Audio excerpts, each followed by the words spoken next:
On the day school resumed, Queena reluctantly drove her daughter to her new school.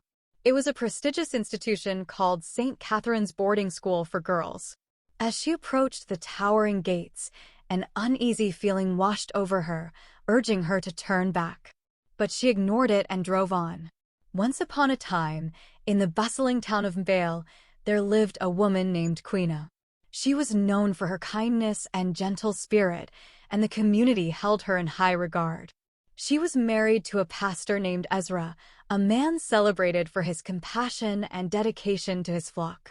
Together, they seemed like the perfect couple. Ezra adored Queena and made sure to show it in every way. He lavished her with affection, attended to her every need, and often spoke of her virtues to anyone who would listen. Their life seemed picture-perfect: a beautiful home, sleek cars, elegant clothes, and priceless jewelry. But beneath the surface, Queena carried a heavy burden. Despite the blessings around her, she was deeply unhappy. What she longed for most was a child. For years, she and Ezra tried everything: doctors, traditional remedies, and fervent prayers, but nothing worked. Queena spent countless nights crying out to God, asking why he had forsaken her. Her faith wavered as the years passed, but she never gave up hope. Then one miraculous day, her prayers were answered. Queena discovered she was pregnant. Her joy was boundless, and Ezra was equally ecstatic. He celebrated the news with more love and care than ever before. For Queena, pregnancy was a blessing beyond measure, and she cherished every moment of it. As she watched her daughter grow, Queena felt her life was finally complete. But that fateful morning, as she left her child at the school gates, her heart whispered a warning she couldn't quite understand. As Queena's belly grew, so did the bond between her and Ezra.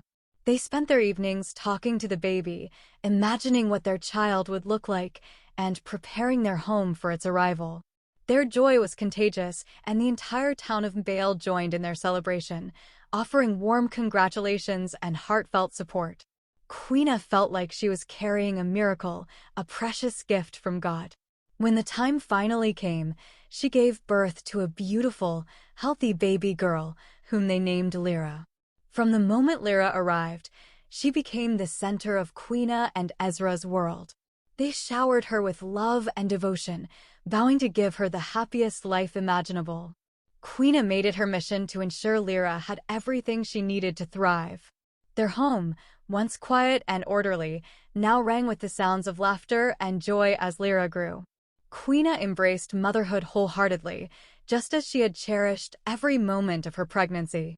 She loved watching Lyra's wide eyes fill with curiosity and wonder. Queena spent countless hours with her, reading colorful storybooks and singing sweet lullabies. Ezra adored their little girl just as much, often cradling her in his arms and whispering soft words of encouragement and love. Every milestone was a reason to celebrate, from Lyra's first coo to her first steps and her first words. As Lyra grew older, Queena found herself growing deeply attached to her daughter. They became inseparable, sharing every moment and forming a bond that seemed unbreakable. And when her daughter went to school in the mornings, Queena would linger near the school compound, waiting for the final bell so she could see her daughter again. A constant ache gripped her heart whenever they were apart, and she worried endlessly about Lyra's well-being. Queena took Lyra everywhere she went, rarely letting her out of her sight. Their bond was so deep that Ezra often joked it was as if they couldn't survive without each other. Queena's love for Lyra was fierce, almost overwhelming. She trusted no one with her precious daughter, always imagining the worst if she wasn't around to protect her. So, when Lyra turned 12 and it was time for her to attend a prestigious boarding school in a neighboring town, Queena was devastated. The school, run by dedicated sisters, was considered the best in the region, and Queena knew how important a good education would be for Lyra's future. But the idea of being separated from her daughter for months was unbearable. Queena and Ezra spent weeks discussing the decision, and Queena cried countless tears before reluctantly agreeing to enroll Lyra at the school. On the morning of the first day, Queena felt a heavy weight in her chest as she loaded Lyra's bags into the car. The school, called St. Agnes, boarding school for girls, was known for its strict discipline and academic excellence. During the drive, an unshakable feeling told Queena to turn back, but she pushed the thought aside and continued onward. When they arrived, the campus was buzzing with excitement. Parents were everywhere, chatting and helping their children unload their belongings. The joyful energy of the other families only made Queena's heart ache more as she prepared to say goodbye to her beloved Lyra. Senior students stood by the entrance of St. Agnes boarding school, welcoming families and helping newcomers navigate the bustling campus. The school compound was breathtaking, with manicured gardens and neatly maintained paths. The girls were well-dressed in their crisp uniforms and greeted everyone with warm smiles, which reassured Queena and briefly eased her worries. When everyone was settled and the time came for parents to leave, Queena knelt to hug Lyra tightly. Tears streamed down her face as she whispered words of encouragement. But when Lyra joined the line of other new students being guided into the campus by senior girls, Queena's heart broke. She stood at the gate, watching as her daughter disappeared around a corner, chatting happily with her new friends. Every fiber of her being wanted to run after Lyra, scoop her up, and take her home where she felt her daughter truly belonged. But Queena knew she had to let go, no matter how much it hurt. As Queena drove home, her tears blurred the road ahead. She spent the following weeks consumed with worry, calling the school every week to check on Lyra. The Reverend sisters always assured her that Lyra was doing just fine, but Queena's nights were restless, plagued by nightmares of what could go wrong. When the term finally ended 3 months later, Queena was the first parent to arrive at the school gates on closing day. Her excitement was palpable, and she clutched a large lunchbox filled with Lyra's favorite meals, which she had stayed up all night preparing. As the gates opened and students began streaming out, the air was filled with laughter and happy reunions. Queena's eyes darted through the crowd, searching eagerly for Lyra's familiar face. The lively chatter of other parents and children grew around her, but Queena could barely hear it. She stood on tiptoe, her heart pounding, waiting for the moment her daughter would finally appear. Queena waited anxiously for Lyra to appear, standing on her tiptoes and scanning the sea of students pouring out of the gate. Her initial excitement quickly turned into unease as the crowd of children thinned, and there was still no sign of her daughter. Where was Lyra? Why was she taking so long? Panic began to creep into Queena's heart. She stepped inside the gates and began asking around. The gateman shook his head and said he hadn't seen Lyra leave the campus yet. Queena hurriedly found Lyra's classmates, desperate for answers. They assured her they had seen Lyra just minutes ago. Their words calmed Queena momentarily, but the uneasy feeling in her chest remained. She approached the school principal and teachers, who all confirmed they had seen Lyra earlier that day. But where was she now? Queena's voice cracked as she asked the question no one could answer. Her heart pounded so hard it felt like it might burst. Something wasn't right. She could feel it deep in her bones.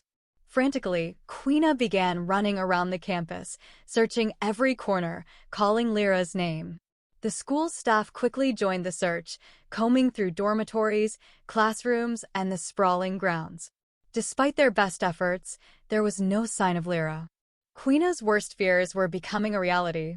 She clutched her head, pacing back and forth, her breathing shallow and erratic.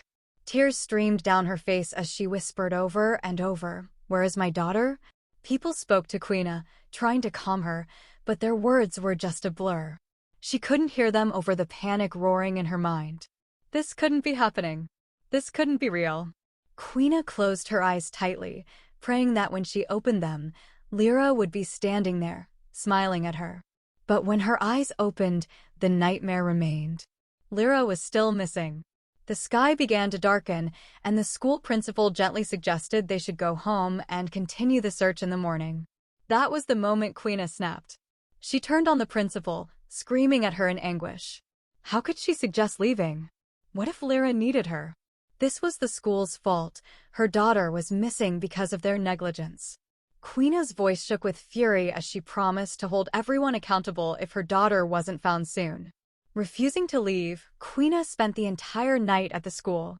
She wandered the grounds, her voice hoarse from calling Lyra's name. Over and over, she searched under benches, behind buildings, and in every shadowy corner, clinging to the hope that Lyra was just playing a cruel game of hide and seek. But the hours dragged on, and by morning, her daughter was still nowhere to be found. Ezra, who had been away on a business trip, arrived at the school early the next day.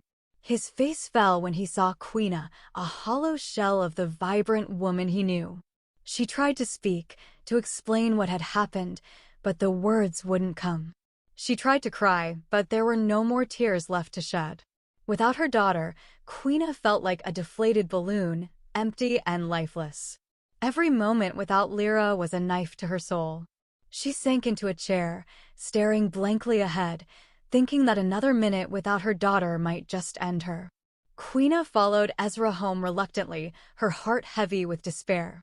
The police were now swarming St. Agnes boarding school, combing every inch of the campus for Lyra, but there was nothing more Queena and Ezra could do except go home and wait. Every moment away from the school felt like torture. Queena prayed constantly, hoping it was all just a horrible dream. But it wasn't. Days turned into weeks, and still, there was no trace of Lyra. Ezra and Queena called in every favor, hired private investigators, and tapped every resource they could find, but their daughter seemed to have vanished into thin air. There were no clues, no witnesses, nothing to explain how a 12-year-old girl could disappear without a trace. The mystery consumed everyone, and the unanswered questions only deepened Queena's agony. After a month of relentless searching, the weight of the loss became unbearable for her. Not knowing where Lyra was, or if she was even alive, was a punishment greater than death. A month turned into 2, then a year. Hope withered away, and Queena's spirit crumbled. Each passing day drained her will to live. Ezra tried everything to keep her going, cooking her favorite meals, telling her stories, and holding her as she wept. But nothing could fill the void Lyra had left behind. Queena stopped eating, stopped taking care of herself, and her health began to fail. One quiet morning, she passed away in her sleep, her heart unable to bear the pain any longer. The entire town mourned her death. Her family, friends, and neighbors prayed that her soul would find peace in heaven. As a final act of love, they buried her in her favorite pair of shoes, pointy red heels that Lyra had picked out for her as a birthday gift.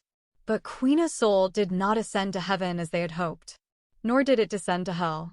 Bound by the overwhelming love and grief she carried for her daughter, her spirit remained tethered to the world, unable to move on. Instead, Queena's ghost became bound to the halls of St. Agnes boarding school, endlessly wandering with one unyielding goal: find Lyra, bring my daughter back. Every night, as the clock struck midnight, her ghost emerged from the shadows, retracing the steps she had taken on the night Lyra vanished. Queena's spirit roamed the campus, lifting objects and letting them drop, peering under benches and checking behind buildings, just as she had done that fateful evening.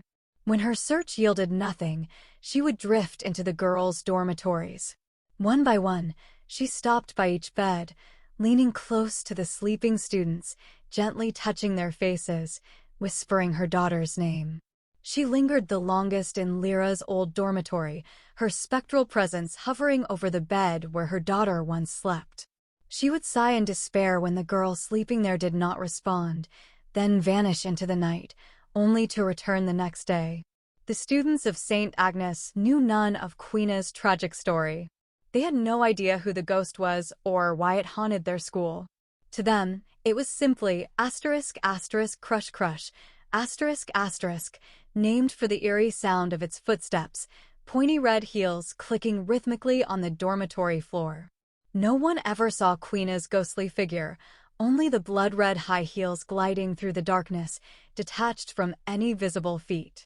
The sight of those shoes terrified the students, and the haunting became a part of school life. It was an unspoken rule that everyone was to be in bed and asleep before midnight, lest they hear the chilling sound of crush crush moving through the dormitory. The students complained to their teachers and parents, begging for help or transfers to another school. But the adults dismissed their fears, calling them childish imaginings. One student, however, named Luma, refused to stay silent. Luma wasn't like the others. Where her classmates hid under their covers, trembling, Luma's curiosity burned brighter than her fear. She wanted to know who, or what, Crush really was.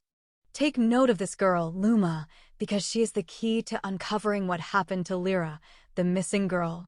Luma now occupied the bed that once belonged to Lyra, and because of this, she felt the ghost's presence more intensely than anyone else at St. Agnes. While the ghost would briefly hover near other students' beds, it lingered by Luma's for minutes, sometimes an hour, whispering and touching her face.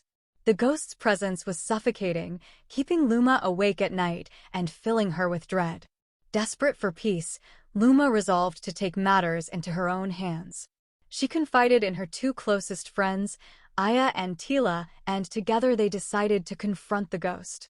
Their plan was simple.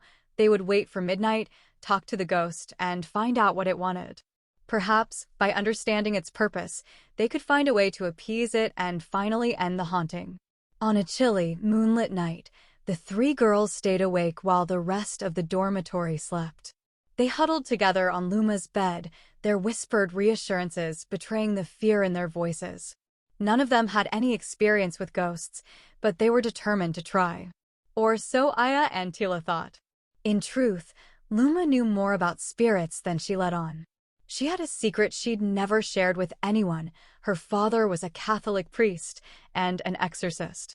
No one knew this because priests were forbidden from having children, but Luma's existence was a quiet defiance of that rule.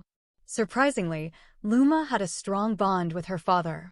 They met in secret, and over the years, he had taught her things he never intended anyone else to know: rituals, prayers, and methods to contact spirits. Luma had always seen these teachings as a strange, hidden part of her life, but now, in the face of Crush, they might be her only hope. As the clock struck midnight, the familiar sound of red heels clicking against the floor echoed through the dormitory. The girls froze, their breaths hitching as the ghost entered.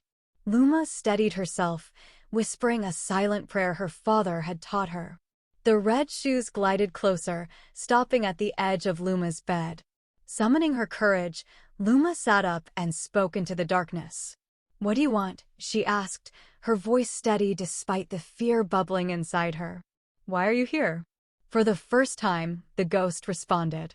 A soft, sorrowful voice filled the air. "I'm looking for my daughter, my Suru." When Crush entered the dormitory that night, Luma stepped cautiously from the shadows, her palms sweaty and her voice trembling as she said, "Hello." She spoke just loud enough for the ghost to hear at least. She hoped it could hear her. Despite her father's teachings, Luma had never attempted anything like this before. To her, the lessons had been more about bonding with her dad than any real interest in the spirit world.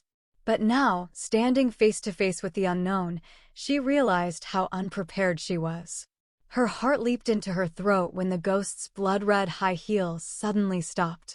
They hovered in place for a moment, then slowly turned in her direction. The heels began to move again, each step hesitant, as though the ghost itself was unsure of what it was hearing. Luma's pulse quickened as the shoes approached, closer and closer. She felt an overwhelming urge to run, but her feet refused to move. Her mind raced with fear. What if the ghost was angry? What if it hurt her? What if it killed her? A sudden thought made her glance over her shoulder. Her fear turned to frustration when she saw Aya and Tila, her supposed backup, huddling under a nearby bed, their faces pale with terror. They had abandoned her at the first sight of Crush. Meanwhile, Menke's ghost was stunned. She had spent years wandering the earth in silence, her ears deaf to the world. Yet, here was a voice, clear and sharp, cutting through the haze of her torment. The girl who spoke seemed to be about the same age her Suru had been when she disappeared. For the first time in years, something pierced through the fog of Menke's mind. The relentless ache in her soul paused, replaced by curiosity and a flicker of hope. "Hello," Menke whispered back, her voice soft and cracked from years of silence. The single word felt foreign on her tongue, but it sparked something deep within her. Luma's fear eased slightly at the sound. The ghost's voice wasn't angry or menacing, it was sad, broken, and full of longing. Taking a deep breath, Luma stepped closer and asked, "What are you looking for?" The ghost hesitated, then responded, her voice trembling, "I'm looking for my daughter. My Suru, where is she?" Luma's heart ached at the raw pain in the ghost's words. For the first time, she saw Crush not as a terrifying entity, but as a grieving mother, trapped in a nightmare that refused to end. The story the woman told was so heartbreaking that Luma forgot for a moment that she was speaking to a ghost. The sadness in her voice was so raw and genuine that Luma felt a deep empathy rise within her. It was clear now that the woman wasn't just a lost spirit, she was a mother, grieving and desperate to find her daughter. As the ghost spoke, Luma's initial fear began to fade. She could feel the depth of the woman's pain. The ghost's words weren't filled with anger or malice, but with a longing so intense it nearly broke Luma's heart. "I'm sorry for disturbing you," the ghost said, her voice filled with sorrow. "I never wanted to hurt anyone. I just want to find her. My Serene." Luma's breath caught in her throat as she heard the name. Something about the way the ghost said it, the way she clung to the memory of her child, stirred something deep within Luma. "It's okay," Luma said gently, stepping closer. "I'll help you find her." Menke, the ghost, paused, unsure if she could trust Luma. Could she believe this girl who seemed so young and unafraid? Could she trust that someone, anyone, would help her after all these years of searching in vain? "You will?" Menke asked, wiping away invisible tears. She studied Luma's face, trying to read her sincerity. There was something in Luma's eyes that felt real, that felt true. The ghost wasn't sure if it was hope or desperation that urged her to believe, but something inside her told her that Luma could be the key to finding Serene. Luma nodded firmly. "I promise you. I'll find Serene. I promise, but I need you to stop coming to our dormitory. Please, at least for now." "It makes it so hard for us to sleep," Luma said, her voice firm but compassionate. Menke hesitated, her heart aching at the thought of not constantly searching for Serene. What if today was the day she could find her? What if, by stepping back, she missed her chance? The desperation to find her daughter was overwhelming. But Luma's earnest, steady gaze softened her resolve. She saw the sincerity in the girl's eyes and realized that maybe this pause, this brief respite, was worth the trust. "Okay," Menke finally agreed, her voice quiet, filled with grief, but also a glimmer of hope. "I'll stay away from the dormitory, just for now."